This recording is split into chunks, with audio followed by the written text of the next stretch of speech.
Beginilah kondisi stan penjualan hewan kurban milik Dokter Hewan Yudhistira di Jalan Banyu Urip, Surabaya. Terlihat sejumlah ekor sapi dan kambing jenis kacang menunggu pembeli untuk dijadikan hewan kurban pada Hari Raya Idul Adha 20 Juli 2021 mendatang. Tidak seperti sebelum masa pandemi atau pandemi pada tahun pertama, penjualan hewan kurban pandemi COVID-19 tahun pertama ini cukup menurunkan omset penjualan hingga 50%.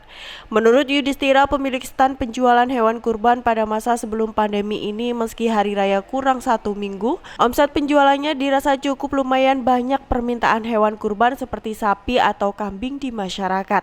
Namun pada masa pandemi tahun kedua ini, dalam satu hari saja hanya bisa menjual 2 hingga 5 ekor sapi saja. Dan untuk kambing sebelum masa pandemi biasanya dalam sehari bisa menjual 120 ekor. Kondisi ini dipengaruhi adanya peraturan pemerintah atas penutupan jalan yang sangat berdampak pada penjualan maupun pengiriman hewan kurban. Tidak hanya penutupan jalan, masyarakat juga enggan membeli hewan kurban, pasalnya peraturan pemerintah masih kurang jelas atas diperbolehkannya atau tidak diperbolehkannya warga untuk menyembelih hewan kurban di masjid atau di rumah.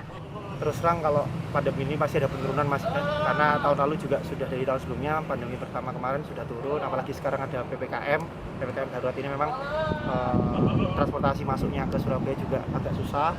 Yang kedua juga masyarakat juga masih dibingungkan dengan adanya boleh nggak diperbolehkan apa tidak untuk penyembelihan ini di rumah atau di masjid-masjid terdekat itu.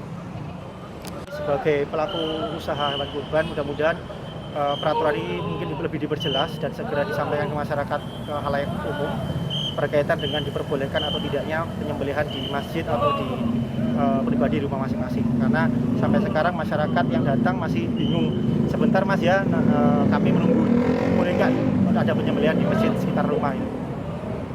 Atas kondisi ini, penjual hewan kurban berharap agar pemerintah bisa membuat peraturan yang jelas terkait diperbolehkannya atau dilarangnya kegiatan penyembelihan hewan kurban pada Idul Adha nanti. Dari Surabaya, Jawa Timur, Saiku, Tim Liputan melaporkan.